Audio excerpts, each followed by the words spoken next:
Hi எல்லோருக்கும் வணக்கம். இன்னைக்கு vlogல morning breakfast to evening snack வரைக்குமான குக்கிங் ரொட்டீன் அண்ட் டிமார்ட்ல இது வரைக்கும் நிறைய ப்ராடக்ட்ஸ் வாங்கியிருக்கேன். அதில் ரொம்ப அஃபோர்டபுள் ப்ரைஸில் வாங்கின ஒரு 4 ப்ராடக்ட்ஸோட மினி ரிவ்யூவும் பார்க்கலாம். உப்மா அப்படின்னாலே நிறைய பேருக்கு பிடிக்காது, பட் எனக்கு ரொம்ப பிடிக்கும். அதனாலே வீக்லி ஒன்ஸ் உப்மா செஞ்சுடுவேன். பட் என்னோட ஹஸ்பண்ட்க்கும் பாப்பாக்கும் உப்மானாலே சுத்தமாக பிடிக்காது. ஸோ இன்றைக்கி மார்னிங் பிரேக்ஃபாஸ்ட்டுக்கு எனக்கும் பிடிக்கணும், அவங்களுக்கும் பிடிக்கிற மாதிரி ரவையில் ஒரு ரெசிபி ட்ரை பண்ணேன், வெஜிடபிள்ஸ் எல்லாம் ஆட் பண்ணி.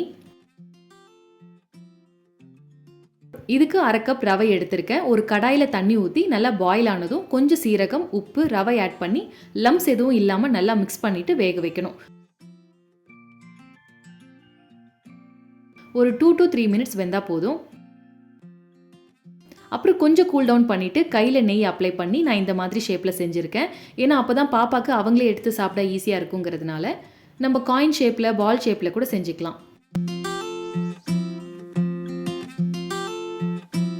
இப்போ இதை 7 to 8 மினிட்ஸ்க்கு ஸ்டீம் பண்ணி எடுத்துக்கணும்.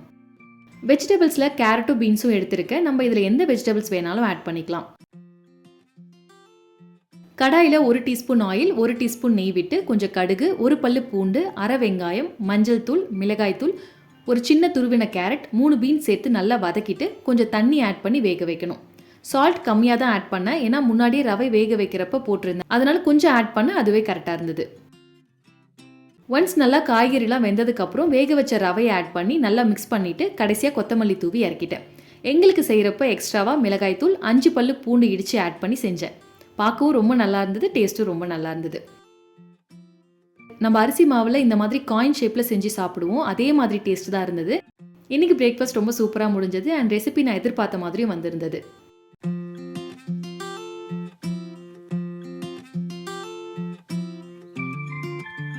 மிட் மார்னிங் ஸ்நாக்குக்கு சிம்பிளாக பனானா ஆப்பிள் போட்டு ஸ்மூதி கொடுத்தாச்சு.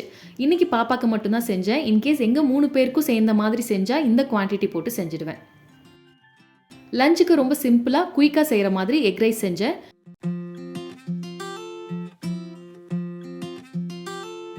கடாயில் 1 டேபிள் ஸ்பூன் ஆயில், அரை வெங்காயம், அரை தக்காளி, ஒரு பல்லு பூண்டு இடித்து ஆட் பண்ணியிருக்கேன். கொஞ்சம் மஞ்சள் தூள், மிளகாய் தூள், சீரகத்தூள், சால்ட் ஆட் பண்ணி நல்லா வதக்கிட்டு ஒரு முட்டை சேர்த்து நல்லா மிக்ஸ் பண்ணணும். அதுக்கப்புறம் வேக வச்ச சாதம் போட்டு அகை நல்லா மிக்ஸ் பண்ணிவிட்டு கொத்தமல்லி தூவி இறக்கிட்டா எக் ரைஸ் ரெடி. எங்களுக்கு எக்ஸ்ட்ராவாக ஒரு பச்சை மிளகாய், 1 டீஸ்பூன் மிளகாய் தூள் ஆட் பண்ணி செஞ்சுட்டேன்.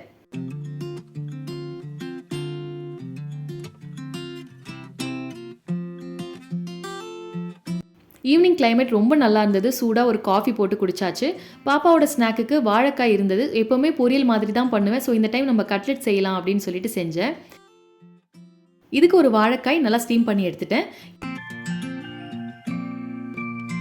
இப்போ இதை நல்லா மேஷ் பண்ணிவிட்டு இதில் கொஞ்சம் மஞ்சள் தூள், 2 டீஸ்பூன் கடல மாவு, 1 டீஸ்பூன் அரிசி மாவு, அரை வெங்காயம், சீரகத்தூள், கொத்தமல்லி, உப்பு ஆட் பண்ணி நல்லா மிக்ஸ் பண்ணணும்.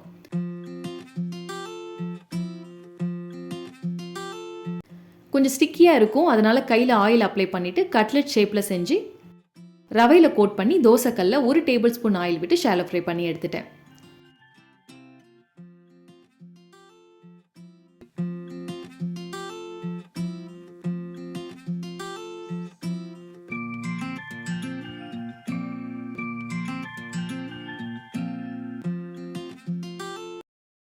குயிக்காக டிமார்ட் ப்ராடக்ட்ஸோட மினி ரிவ்யூ பார்த்துடலாம். இந்த மினி ஃபேனோட ப்ரைஸ் 549 ருபீஸ். சார்ஜிங் டைம் வந்து 6 to 8 hours. இதில் 2 பட்டன் கொடுத்துருக்காங்க, ஒன்று ஃபேனுக்கு, இன்னொன்று லைட்டுக்கு. ஃபேனில் லோ, மீடியம், ஹைன்னு சேஞ்ச் பண்ணிக்கலாம். அதே மாதிரி லைட்லையுமே சேஞ்ச் பண்ண முடியும். ஃபேனை லோ ஸ்பீடில் வச்சு யூஸ் பண்ணுறப்போ 4 hours வரைக்கும் யூஸ் பண்ணலாம். மீடியமில் 3 hours, லோவில் 2 hours வரைக்கும் வருது. ஸ்ட்ராங் லைட்டில் 4 to 5 hours வரைக்கும் யூஸ் பண்ணியிருப்பேன். இப்போ வரைக்கும் நல்லாவே ஒர்க் ஆகுது. டிமார்ட் எப்போ போனாலும் கிராசரிஸ் மட்டும் இல்லாமல் கிச்சனுக்கு தேவையான கண்டெய்னர்ஸ் ஏதாவது வாங்கிட்டு வந்துடுவேன். முக்கியமாக இந்த கிளாஸ் கண்டெய்னர்ஸ்லாம் ரொம்ப நல்லாயிருக்கும் அங்கே. இந்த கிளாஸ் கண்டெய்னர்ஸ் வந்து இப்போ ரீசெண்டாக போனப்போ தான் வாங்கிட்டு வந்தேன். ஒரு வீடியோவில் கூட ஷேர் பண்ணியிருப்பேன். சீரகத்தூள், பட்டைத்தூள் குவான்டிட்டி ரொம்ப கம்மியாக தான் அரைப்பேன். அதனால் எனக்கு சின்ன கண்டெய்னர்ஸ் எல்லாம் தேவைப்பட்டுச்சுன்னு. ஆன்லைனில் கொஞ்சம் ப்ரைஸியாக இருந்த மாதிரி இருந்துச்சு. ஸோ இங்கே வந்து ரொம்ப கம்மி ப்ரைஸில் கிடச்சிது. குவாலிட்டியுமே ரொம்ப நல்லாயிருக்கு. 60 ml கண்டெய்னர் வந்து 13 ருபீஸ் அண்ட் 300 ml கண்டெய்னர் வந்து 25 ருபீஸ்.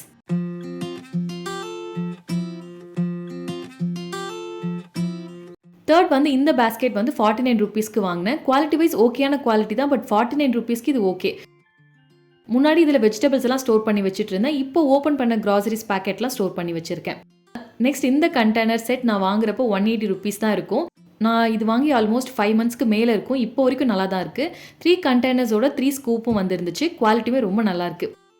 இது இல்லாமல் இன்னும் கொஞ்சம் ப்ராடக்ட்ஸ் எல்லாமே இருக்குது டிமார்ட்டில் வாங்கினது. அதெல்லாம் கொஞ்ச நாள் யூஸ் பண்ணி பார்த்துட்டு கண்டிப்பாக அதோட ரிவ்யூ ஷேர் பண்ணுறேன். That's it. இந்த வீடியோ இதோட முடியுது. தேங்க்ஸ் ஃபார் வாட்சிங். Bye bye.